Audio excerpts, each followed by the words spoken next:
Okay, everybody, hello. I just want to check Sylvia, who is my colleague with Ellie Publishing. I'm Andy.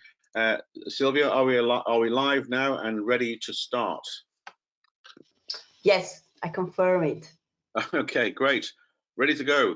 Well, we've got some people in here ready to start talking about stories with me, and it's great to have you here. I just want to get started by asking you to use the questions area of this GoToWebinar platform to write your questions and any ideas or comments you want to make along the way. We're going to do some brainstorming as well.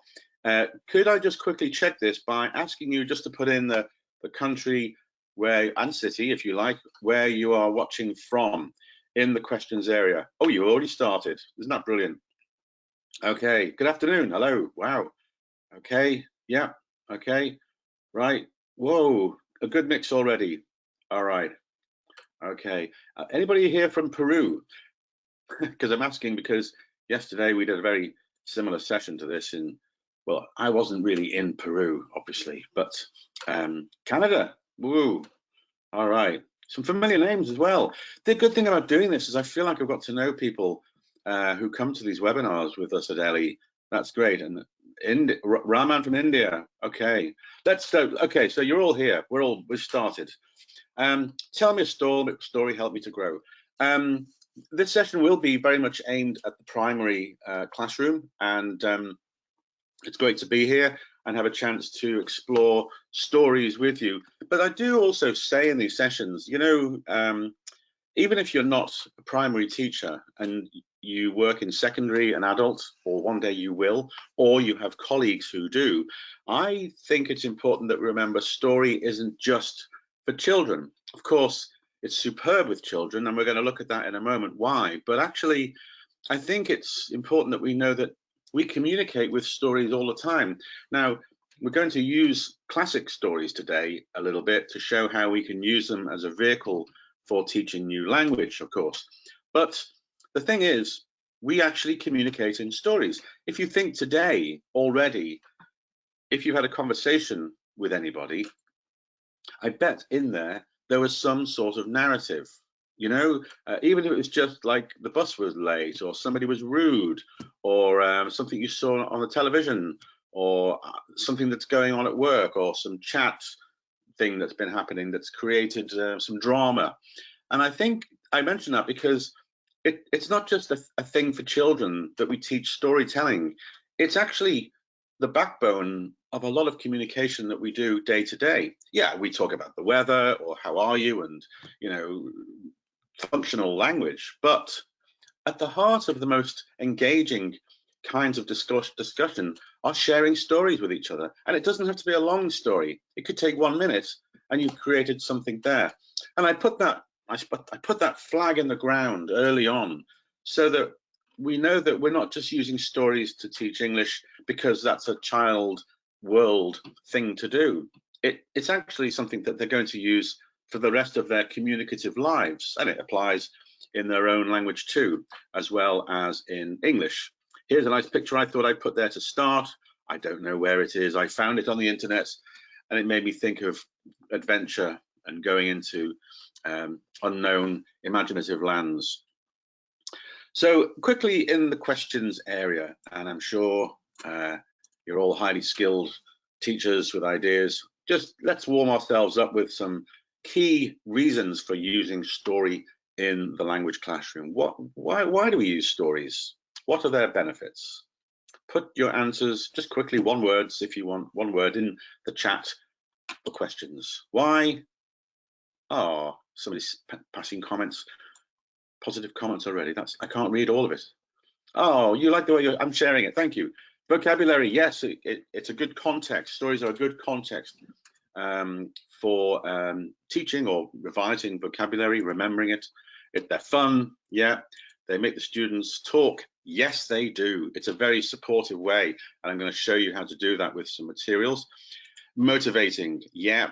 Not only is it motivating because stories are, if they're the right ones, entertaining, but to be able to retell or understand, get from one beginning to the end of a story is also highly motivating, especially, for example, when we work with graded readers with students. One of the advantages of reading stories with graded readers is that the students feel that they finished a whole book in English. That's brilliant. All right, illustrative. Yeah, oh, I like that. Nadezhda, is that your name? Moral lessons. Stories carry a message. So they work from a sort of language point of view, don't they? They work from a sort of familiar format point of view. They can provide us a platform to speak and write, retell the story, but of course they carry messages too. And I think this is the point where we have to remember, we're not just teaching language, we're English teachers, but we're also developing young people. When they come to school, we are extra parents, I suppose, and you know that. And I think it's especially important that we provide for children a safe place to try new things, to try language, and to help them understand how to work with each other, to positive citizenship. You hear that quite a lot now. And also soft skills for collaboration and working with each other, and sympathizing and empathizing. And we're going to look at life skills later, the way that those skills can emerge through working with stories. Any more ideas here? I just want to keep up here with what you're saying. Yeah. Okay, good. Well, this is my list. It's not the only list, but it's quite a big one. Have a look. Andy, apologies to interrupt you. We can't see your screens or the presentation. Ooh, well, that's no good. Let's have a look. You need to see the screen.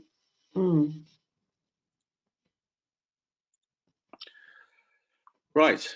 Perfect. That's more like it. Okay. Yeah, you have to see the screen. That doesn't work without that. So this is that lovely picture I was mentioning, where we take a journey into the forest of our imagination.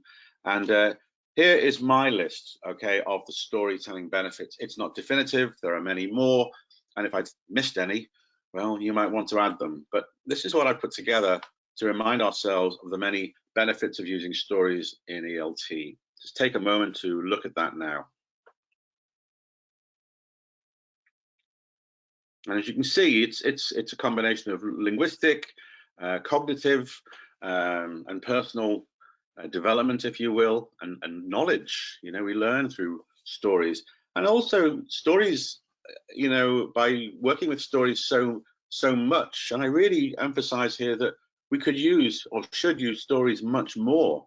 And I'm going to look at a material here from a new course book called The Story Garden from Ellie Publishing, where stories are at the heart of the unit of every topic-based lesson. And that's because we're also sending out the message that story is at the heart of learning in many ways, and as I said, with communication, and also sets the foundation for reading later. We want the students to learn that reading is a vital part of, you know, being an educated person. So you can see all these ideas here at play with story. Now let's just show how we could warm up a story. Before going into this story, we would want to take maybe a picture with no writing, no testing.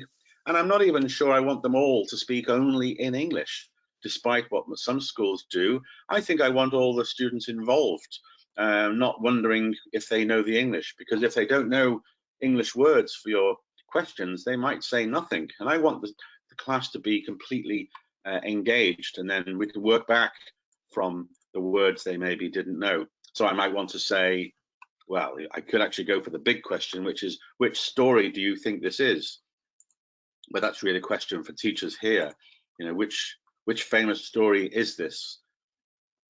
But that's not something you might ask the students, because they might not know, the pupils may not know it yet. Which story is this? I gave you a quick clue. Anybody? I think there's a slight delay while I look for the answer. Otherwise, I'll move on. Which classic story is this from?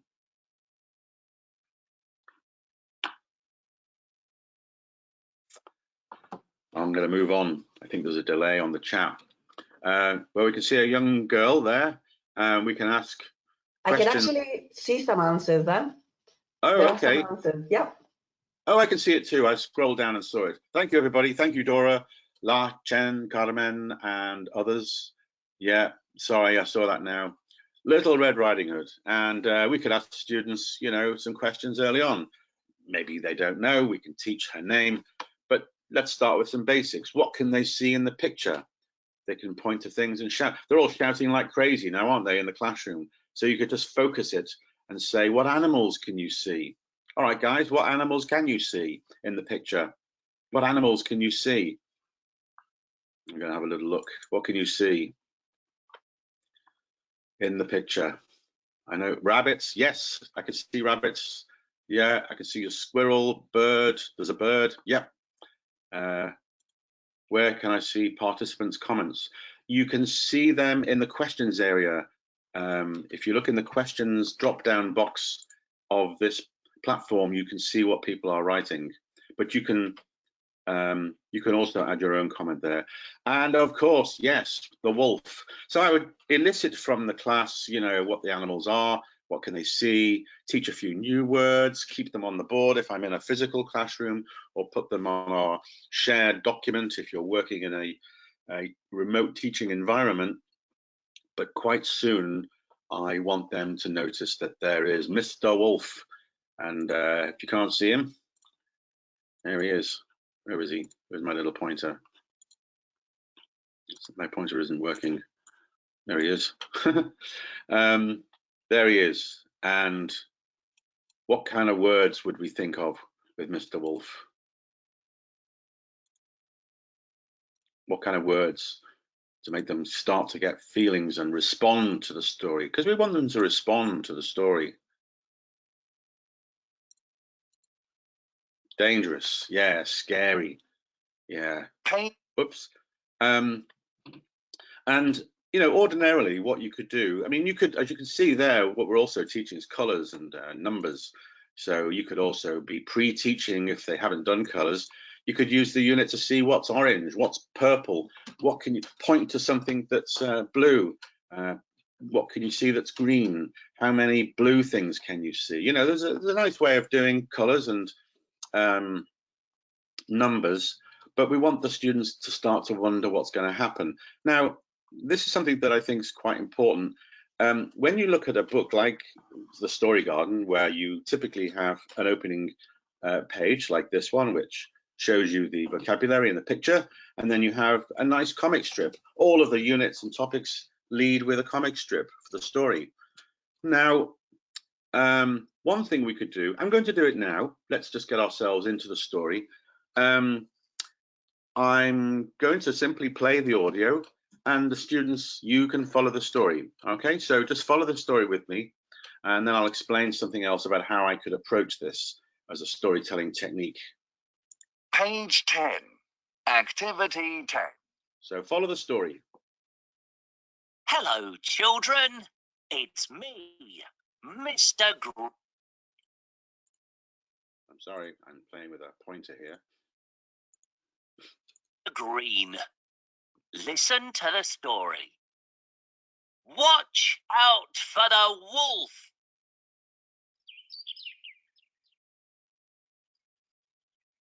Bye-bye, Mum. Bye-bye, Little Red Riding Hood. Watch out. The big bad wolf is in the wood.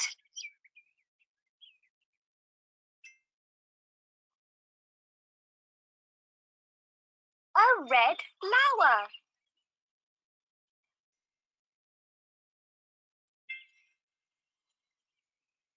Two pink flowers.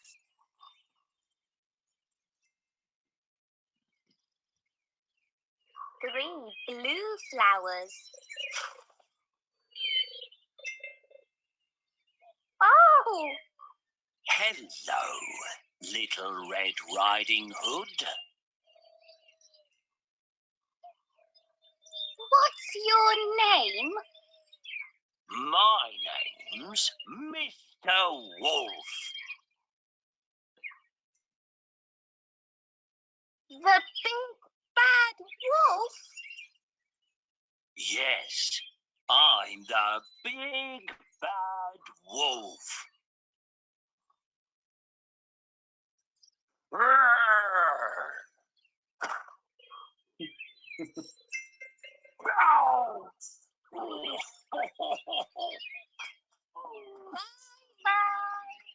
Okay, guys, did you see did you see what Red Riding Hood did? What does she do in picture 9 to get rid of the wolf?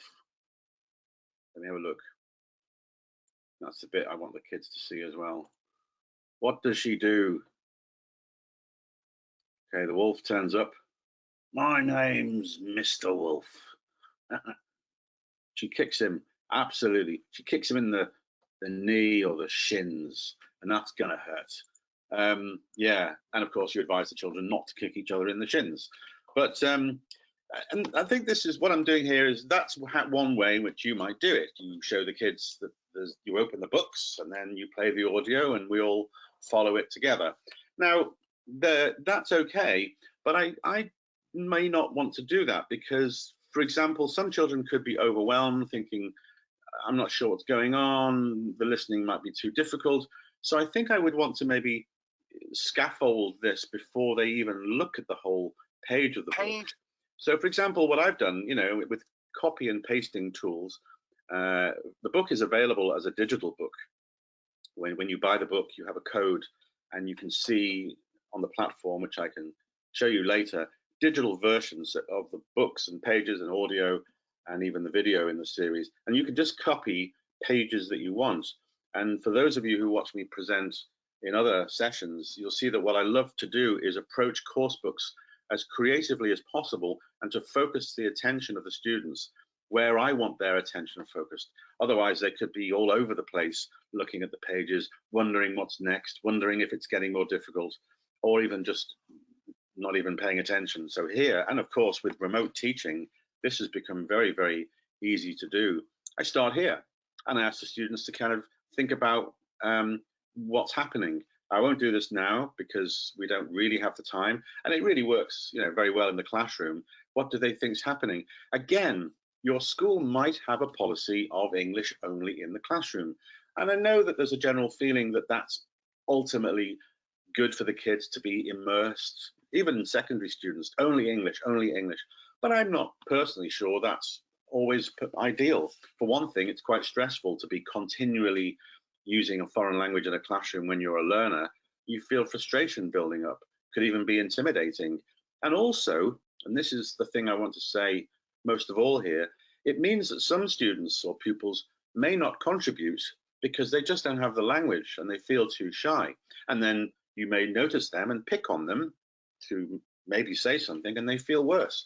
So I think at this stage, I might, if I have a monolingual class, I might ask them to engage a little bit in their own language. It would be very it'd be nice and safe for them and comfortable to do it. And you've got plenty of time to pull together the language that you want them to see, because you know what is coming in the story. Remember, this is an approach to the story before they open the book. And in the teacher's guide, of course, you can see the script, which I will also show you. So you know what language is going to be needed. So as they shout out words and you elicit what's going to be a stage by stage story as we go forwards, picture by picture, I just simply made this by cutting and copying and pasting into a document and feeding the story piece by piece and eliciting the story with more language control and more engagement from the class, and of course making them curious. What's going to happen next? What do you think is going to happen next? And then, what has she got now? She's got 3 flowers. So it's a much more paced and controlled way to present the story. And of course, when they ultimately read or certainly listen to the story or follow the video, your language input and their work with you has made the story so much more easy, so much easier to understand, and then possibly to use this process again for them to write about the story or to retell it. I'm just looking at the comments. Just in case you don't know, this recording, this session is being recorded and will be available on the LE YouTube channel. I'll mention that at the end, and you'll also get a certificate of attendance, and I will also make my slides available as a PDF if you want to contact Ellie at the end. So sit back and take notes or watch the show. You can watch it again later. So we go through the story, and as you can see, it's a good ending. It's a change from the usual classical tale, so that we can show the students here that Red Riding gets away and frightens the wolf, and that's that. Now that approach is going to be much more scaffolded. When they know the story better, I simply took the same pictures and jumbled them up. Okay, so here I simply made the pictures go in different orders. So there's the correct answer, and there's the, if you like, a worksheet you could make or send out to the students in digital format. And maybe they could put numbers next to each picture to work, maybe if they're in the classroom, in groups of maybe 3, maybe 4. I think groups of 3 are quite good. And together they can create their own version of what they believe is the correct sequence. Some of the pictures don't have to be in a certain sequence, but we can agree that there's a certain thing about the beginning and the middle and the end. And I think the flexibility is everything, as long as they're telling you, speaking perhaps, using language you gave them earlier, and maybe exploring how they feel along the way, or how they think Red Riding Hood is feeling. So Page 10. I won't play it. Activity. I won't play it again. But what I've done here is to show you how I simply went to the teacher's guide, the digital version, copied the text, and what I could do here as an extension of the activity, because the good thing about stories is they're not just memorable and fun, is that students don't really mind, the pupils don't mind repeating the story. I mean, who doesn't mind hearing a good story over and over again? They like it.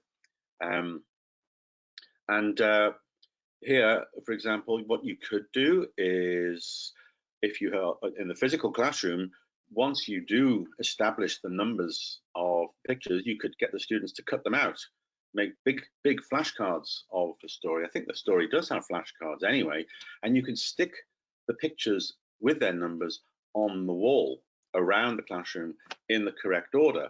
And you can ask some of the students, let's supposing you have 30 students and you have 10 pictures, you can ask 3 students to sit or stand by picture number 1, and 3 students on number 2, and 3, 3, 3, okay? And then you could ask them to simply read out their own pictures text. So maybe you take this text that I've got here and you cut it into 10 pieces and give them out. So the students then have a very, very clear thing to say about the story, and you can go round the class, or they can mix and match later. So there's ways of taking the story, not just to introduce it, but also then to kind of retell it and get the students to be creative in that way. And the teacher's guide gives you lots and lots of ideas as well, but that's just some of the things that I would do. Whoops. In the teacher's guide, there is, in the introduction of every level, a nice guide for using cartoon strips in the story garden, how to warm them up. We were doing that earlier, how to get them to listen, and then some tips for listening, even singing some of the songs, and then acting out the story. Because of course, as you go from warming up to getting through the story, what we really would like them to do is maybe act it out. And of course, you've got a script, you've got the pictures, and they could hold on to those scripts and hold on to their pictures and feel safe that they don't have to do something without being able to look or show and tell. And that's a really great way. I mean, we know it works. Maybe you're doing this already, but what we've got here is a whole course of 6 levels that do this, and the stories become more and more advanced in language and of course in theme as well. And we'll look at some examples of that. I just want to stop at this point and say that if you go to the LE website, leonline.com, I've written recently about storytelling and put together many of the common agreed principles by all the great trainers and writers out there, and my own experience of teaching with stories, to sort of put together an article. There are other articles in the leonline.com teachers download area, and if you contact Ellie at the end to go on their newsletter list, you'll hear about these as they appear. But basically, this article I've written, you can download it. And what I did here is I started with my own a little childhood memory of something that frightened me when I got lost going home from school. And I thought, rather than just starting an academic article, it's not academic, it's practical. But most articles on storytelling start with teaching principles. And I thought I would start with a story, because you'll find you're suddenly reading this, and that just shows exactly how quickly and how stories can grab the attention. So that's storytelling. You can download that there. And of course, there's loads of things out there on how to use stories. I'm going to do a few more examples in a moment. But if you look, for example, at the British Council website, there's you can search under any area of ELT at teachingenglish.org.uk. You can find webinars if you search for webinars on teaching stories or young learners in general. And I think what I like teachers to do is to sort of, first of all, thank you for coming to this. I haven't finished, I'm only halfway through, but it's not enough just to attend, is it? We know that as soon as the session finishes, we're going to be busy with our lives at home and at work, and then on Monday we go to something else, and Friday's assessment. And I think it's important we put some time in our diaries, maybe just twice a week, just to review a session like today's session, watch the recording a little bit, maybe just 15 minutes of it, and then note down some of the ideas. Otherwise, it just disappears.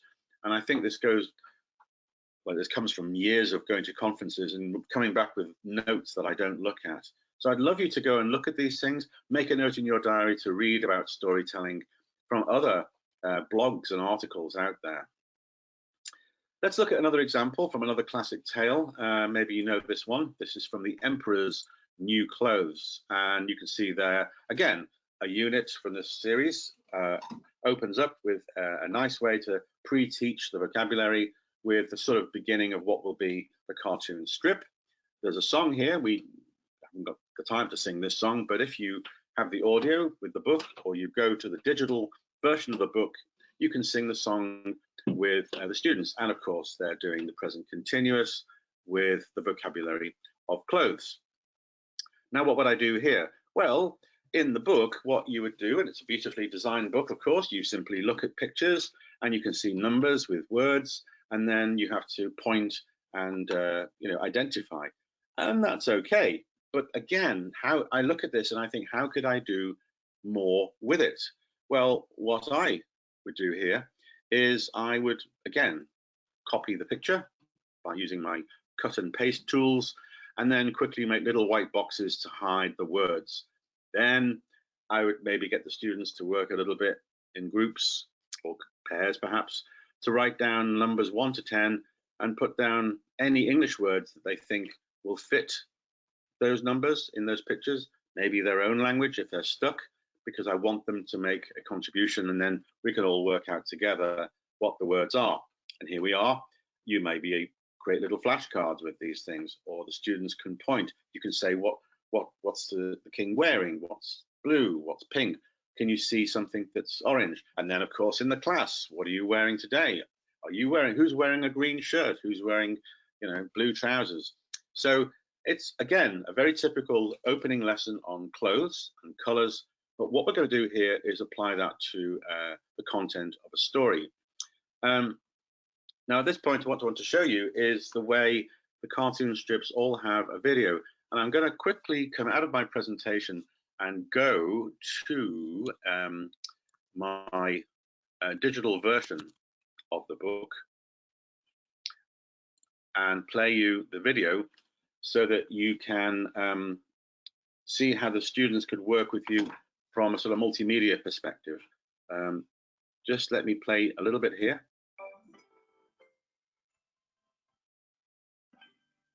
So can you see the title, The Emperor's New Clothes, before I play the video? Can you see that? Sylvia, can you see it? Yes. All right, here we go. And all you have to do is just watch the video for now. It's only short, about 2 minutes.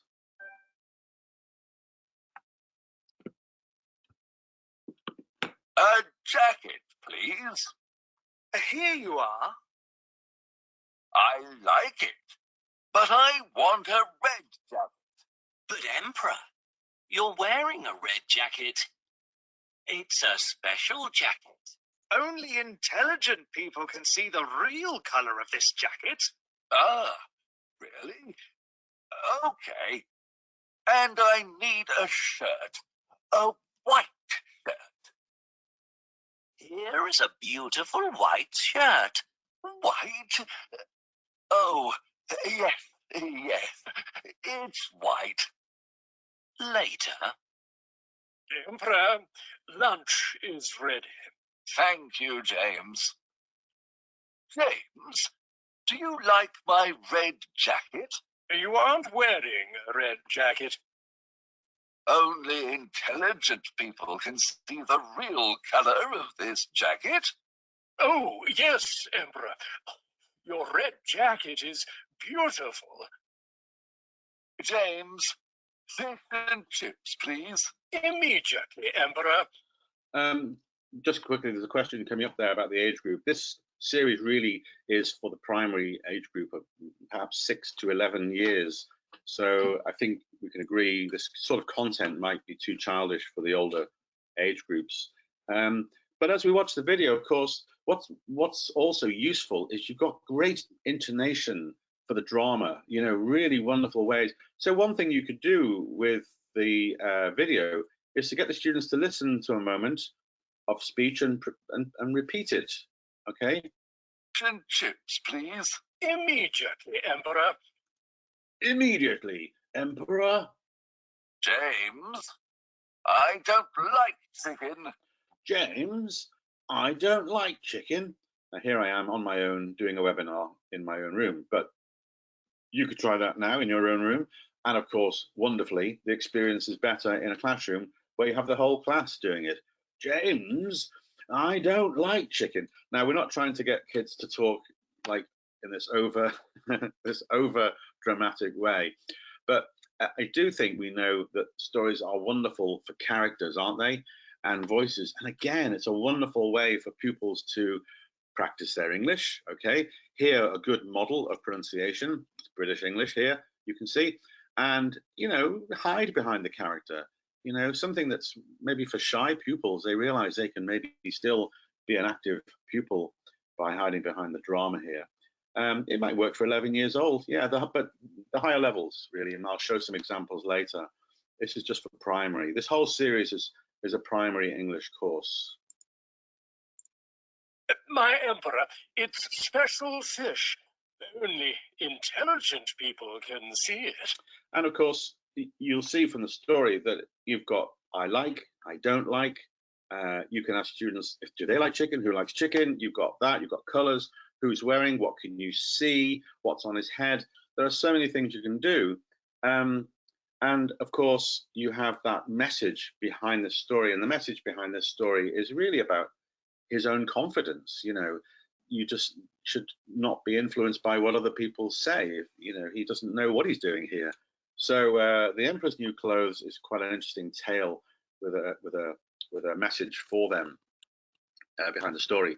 I'm going to quickly get back to my slides and help you here.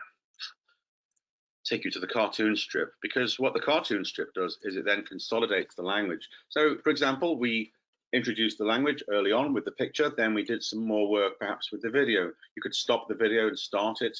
The other thing is the students might later on want to take the script and make their own recording, like their own version of the recording for the animation. That'd be really good. And I know schools that do that. They take a video, they hide the original audio, and the students record their own script. And the script comes from the cartoon strip, which is here. And this comes from, you know, further down the line of the series where there is more text. Goldilocks had no text at all, really. Here we have speech bubbles. You could even hide the speech bubbles, you know, by using copy and paste and putting white blocks, not over everything. That could be too much. What else could you do with this cartoon strip, my friends? Anybody in the chat want to share some ideas? You've got a video, you've got the audio, you've got some pictures. We did some reordering of the pictures earlier. You've got speech bubbles. What could you do with this if you had it in your hands? Anybody? Role play. Yeah, you could. And what you might do, I guess, just looking at the design, that's beautiful design. You could, you know, maybe cut up the pictures here and maybe recreate the speech bubbles and stick these on the wall. It doesn't have to be perfect, but you could all work together to maybe recreate some of the speech bubble placements. So maybe take away take away a third of the speech bubbles and leave 2/3 in as they are to guide the students as a sort of, well, you can do it on the wall or you could do it in the book. It takes a bit of preparation, but it's always worth it. And I think primary teachers have always been great at cutting things up at night and taking them into the classroom or on PowerPoint, absolutely, of course. And I think we've all become, in the last couple of years, much more technically advanced to manipulate pictures. And so it's all there for you. Just to show you from a teaching support perspective, the book series has all sorts of components, including arts and crafts through something called the LAP book, which is lovely, flashcards and audio, and the activity book is built in. But in the teacher's guide here, just to show you, you're not lost. Don't think, oh my goodness, I don't know how to teach like that. I just use the pages. Well, the great thing about teachers' books now is give them time. Again, put some time in your week to look at your course and some of these stories and think, right, well, I'm going to spend a little bit of time every day instead of doing it all in one big preparation, and looking at webinars like this and articles, and of course the teacher's guide. It tells you the language. It has pages to show you how to work in a more traditional sense, I suppose, with exercises, pronunciation. There's a thing there about living grammar. I mean, and I think I show this page or these examples of pages to show that whilst we're doing a lot of fun and a lot of language work in the classroom, this is good for them to practice the language, and also for the parents. The parents like to know what they're doing with you, don't they? So these pages are good for the students to work at home and the kids to sort of show their parents, their carers, what they're doing. This Easy English is quite good because it deals with the mixed abilities in the class as well. Now, really importantly, is we don't want to teach language in isolation. We certainly want to personalize the language as we go through, for example, a unit about clothes and what they're wearing and what they have at home and what are you wearing today and who, that's great. But let's go out of the classroom, if only virtually, and explore a very related theme. Here, for example, if the topic was clothes, this then looks at uniforms, the uniforms of people at work. What do they wear? We've got a policewoman there, we've got a chef, looks like a doctor, and a pilot. Okay, they can explore. Maybe they can go home and think about jobs they'd like to do, or jobs that their parents have, and if they have uniforms, and work online. And look down there at the bottom of page 81. Let me get my little pointer tool. You can see to work in groups of 4 or 5. Design a uniform and a logo for your school. That's quite a common activity and a very popular one, or maybe for your own school team or your football team or whatever you play in sport. So we take the language, we put it into the real world, we consolidate it and make a real connection vitally between language learning and the fact that it's used around the world. And of course, language is not just labels of things, it's a connection with their own experiences. And at this age, the kids are starting to learn about the world around them. And so we're able as teachers to do that for them in English, which is what the book is doing. There's photocopiable worksheets, there's flashcards you can make, and this lovely thing here is where you can send a letter to the parents at the end of the unit so that they can be clear what their children have been doing with you.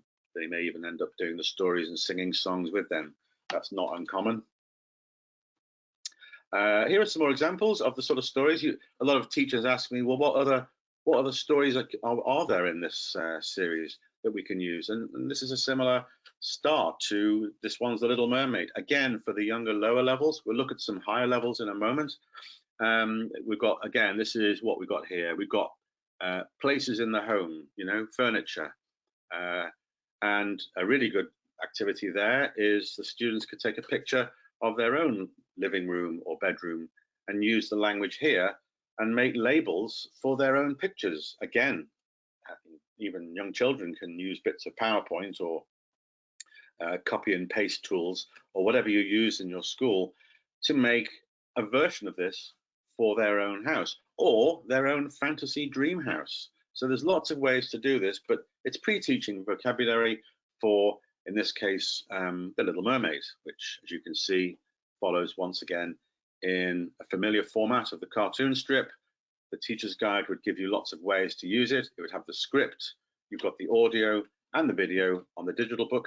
And of course, the students, as somebody was saying earlier, Dora was saying we could do role play, which of course is the ultimate way to get that story done. And it's a great way to revise the stories much later down the line. As you go up into the levels, one of the questions earlier was about just how old the students can be to use the story garden, and it would be up to about 11 years old, 11. So here we've got things like Frankenstein, popular story, again taking the cartoon format, and you could do very similar things here.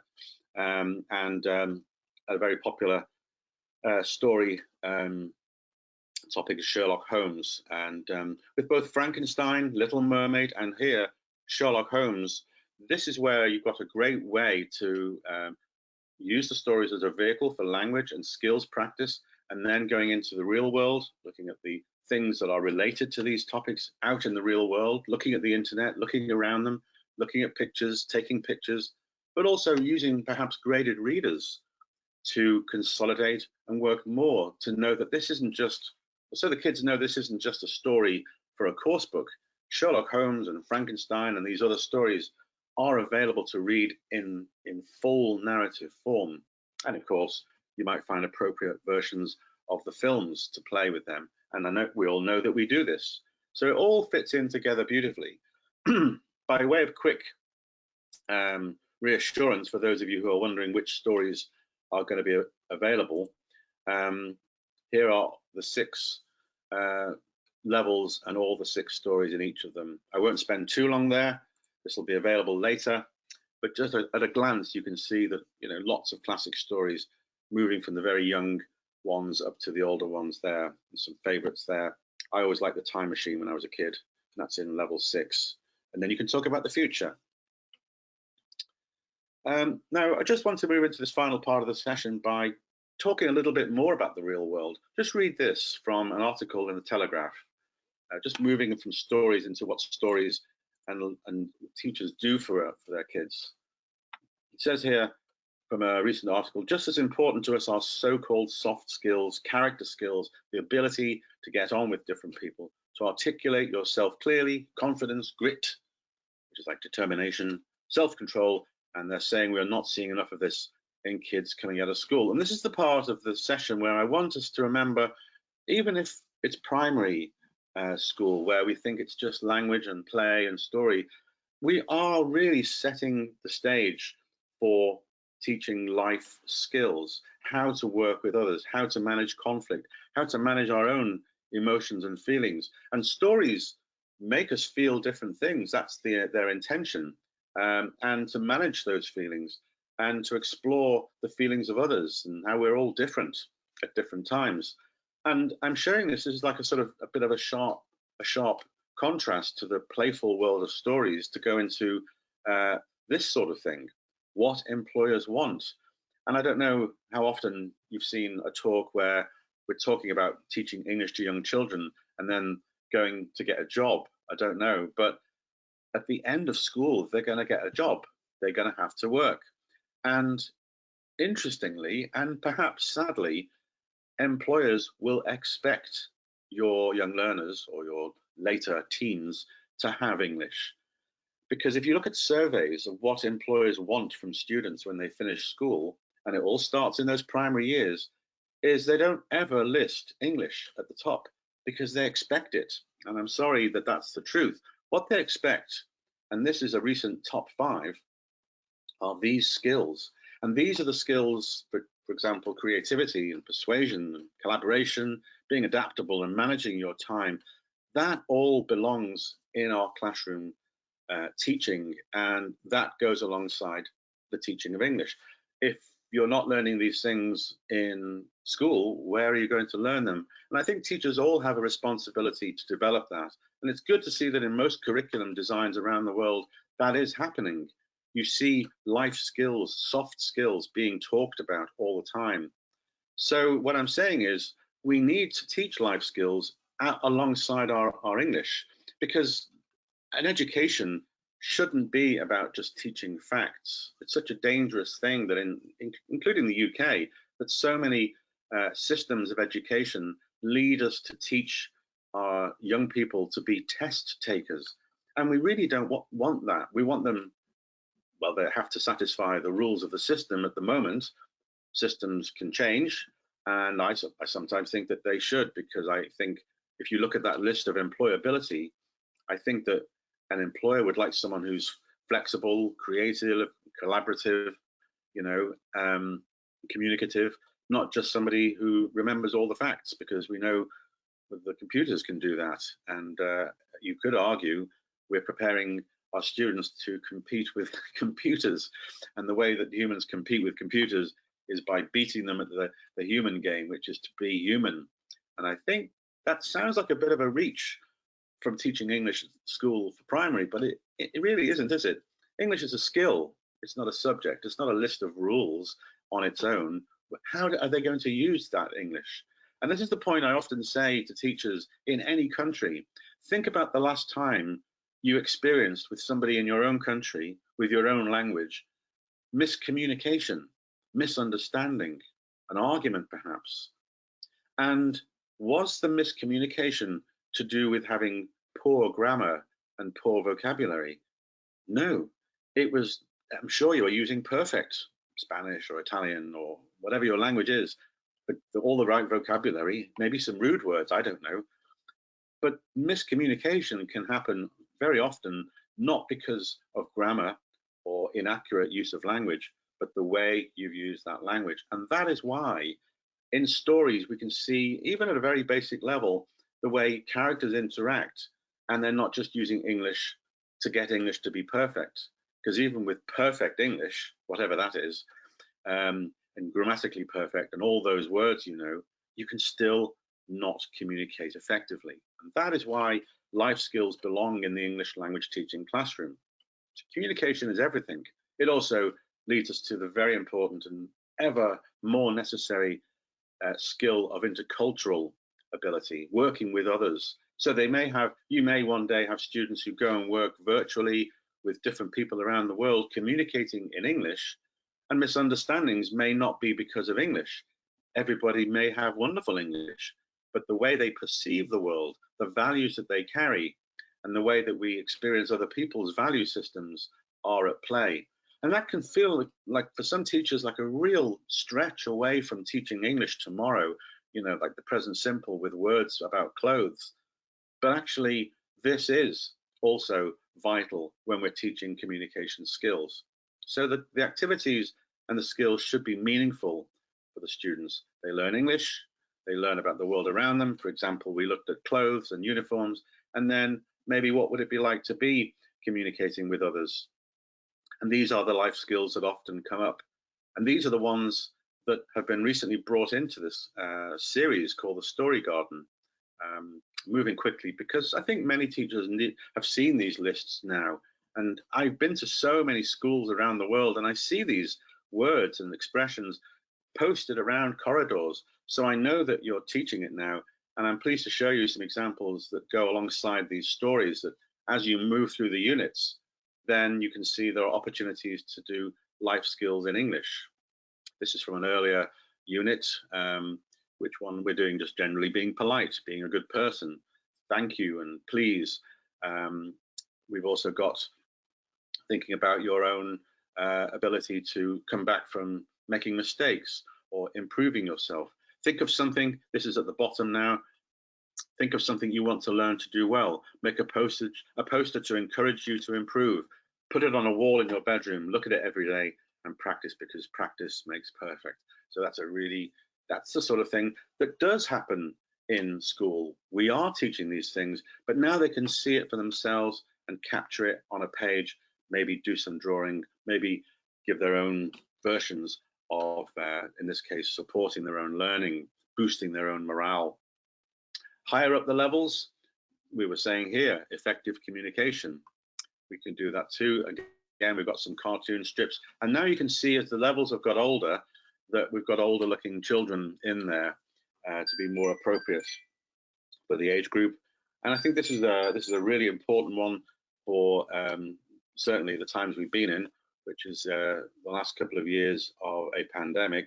But even so, before the pandemic, it was still an important issue to address mental health, to be in the open with the fact that we have ups and downs, and some of them can be quite serious downs, and that as teachers, it's another place at school for kids to learn how to deal with their own feelings, manage stress in this case, and know that it's okay, and what can you do about it. So I think that it's interesting. I think it's quite good, actually, that English teachers, we're not really asking ourselves to just teach English anymore. We are educating people, and we're giving them a really important communication skill that will work around the world, and at the same time we can coach them to manage their own feelings and to work with those around them. I've just had a box sent to me recently from the people at Ellie, and I'm going to open it soon and see that I've got my own bits and pieces to play with, because of course if you've got a primary course, you can see down here lots of goodies where you can take things out, cut them, fold them, glue them. This is called the lap book. It's like a sort of realia that you can take into the classroom for all the levels. So that's the lap book. For those of you who some people do ask me about playing more games in the classroom. I'm just keeping an eye on the chat here. Or you write your own stories. Well, of course you do. And of course the students can write their own stories and write their own endings as well, and write their own role plays. Gosh, there's so much to do. And that's why we have to keep exploring lots of other possibilities. And the games can add a new element. In fact, there's a recent game there from Ellie on using fairy tales with games. These are physical board books. They're not digital games. These are board books with counters and little folding dice and cards. And there's a language games website you can check out later for those. And of course, as I mentioned earlier, I think it's one of the most important things we can do is to create a reading habit, even if it's just starting with cartoon strips in a course book. But students can see that English isn't just a series of rules and grammar exercises and workbooks, that at the heart of it is reading, because reading has all those benefits that we know. And you can always look at videos out there. I've done some myself on workshops on the value of letting students read more easily. And of course, some of these titles would fit with the units in the book. And if you check out elliegradedreaders.com, you can do that. And many teachers, some of them say, look, I don't know, we haven't got time for lots of reading. And I recently did a workshop on extensive reading, which is explore the time you use for a whole year. Could you possibly spend 5 minutes in each lesson doing stories with the students when maybe you didn't have time before, to explore the topic further with another story? So maybe you did something from, let's say, Sherlock Holmes, and then maybe you can find another story from Sherlock Holmes. Somewhere, possibly, hopefully, you'd be setting the seed of interest and curiosity for the students to want to read more for themselves. And as I close now, I do think it's important that we have good digital resources these days.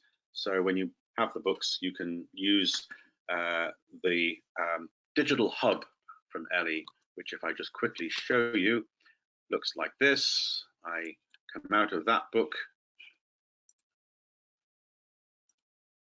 and when I have access to my Story Garden series, this is the digital hub. Level 6 is just arriving. It's been published. It's coming up soon. And I put in keywords to find my book. And there, for example, I could go to, let's look at Story Garden 5. And if I click in the bottom left-hand corner, I can see an index of my 6 stories. There's Sherlock Holmes. I click on Sherlock Holmes. This is the digital book. And these little black icons you can see are where I can have interactive exercises or audio and visual video materials. Look at that busy street. That's a busy London town. Places in the city. That's a nice one. I did an activity recently on taking that page and then using Google Street Maps for your own city, your own area, for students and pupils to describe their own park, clothes shop, bookshop, swimming pool, just through Sherlock Holmes. And then you click the pages one by one, and it loads quickly if you've got a good connection, which I do, luckily, and there you go. So that's just to remind you, we have the digital resources there for those of you who might be teaching only remotely.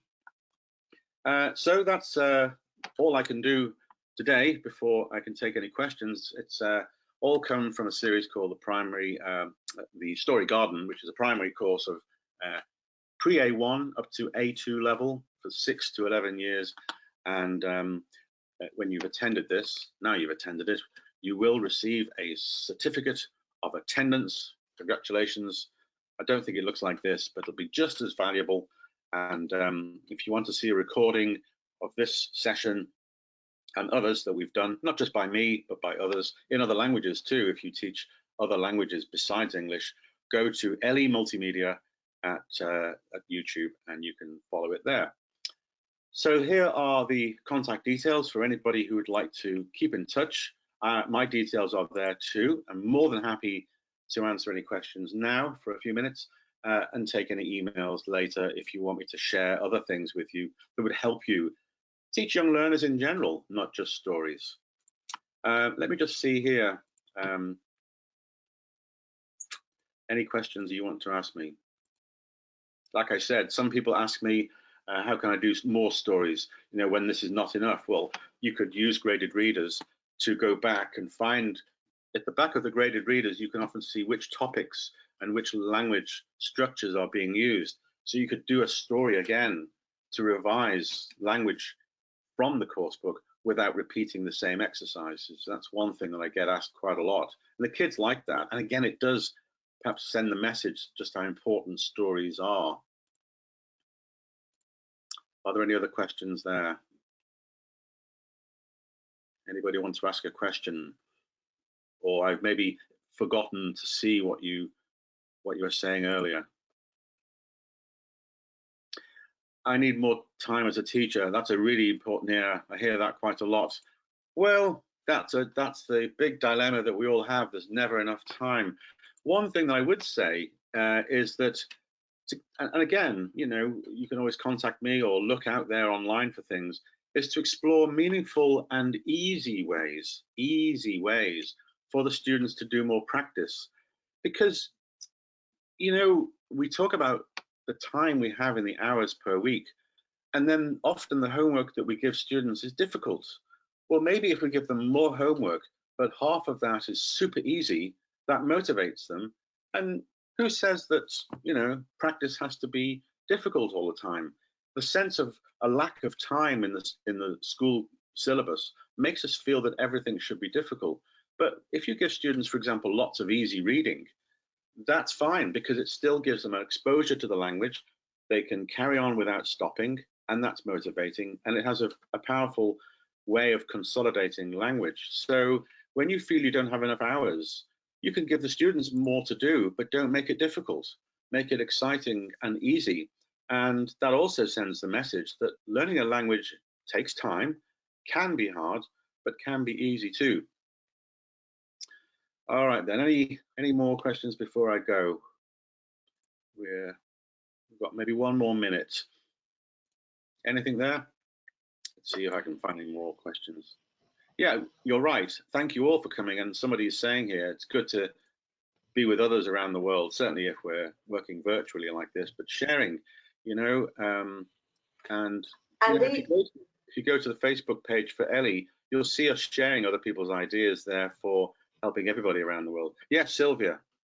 Yes, sorry to interrupt you again. I just wanted to share with you this question that I can read here. Yep. So what do I say to parents who ask about grammar in stories? Well, that's very easy to answer. In the course book, I'm just going to stop sharing and talk to you all face to face. Can you see me now? Maybe you can't. Well, the first thing is, if parents who are interested in language learning, you can tell them that a story cannot happen unless somebody is using grammar in their own language. You know, what a story is only possible in this sense by using language, and language is only formed of, you know, grammar structures and vocabulary. on that level. So you could quickly remind them that although they probably want to see lots of testing because that's what they remember from school, that's also in the book. There's activity exercises. You can show a feature called living grammar, where quite quickly, I was trying not to show too many pages. I really wanted to focus on stories, but if you look at the units of Story Garden, a parent would see lots of grammar and vocabulary, academic work, I suppose, to satisfy everybody's need for some academic approach to teaching English and learning it, but also specifically breaking down what are they learning in each unit. So it's very clear. And you can also show a parent the teacher's guide pages. As I said in that slide, it shows very clearly what is in the unit, and at the end, there's a letter to the parents what the language is their child has learned and how and why. Anything else? Any more? Sylvia, any more questions from your end? No, I think Nope. it's yeah, I think we're done. We're done. Well, look, that was great fun. Thank you. I know it's never enough time. I really am looking forward to getting out there in the physical world to meet you all, wherever they may be. Feedback is always welcome. Feedback to the Ellie team there, or feedback to me. And the feedback also allows us to consider webinars for the future, so that we want to do talks that you need. That's based on feedback, and it's all for you. So thank you very much for coming, and thank you for any ideas for the future. Great, thank you for your comments. Check out more things at the website or by dropping us a line. Thank you all for coming, and I wish you all every success and stay safe out there. Bye for now.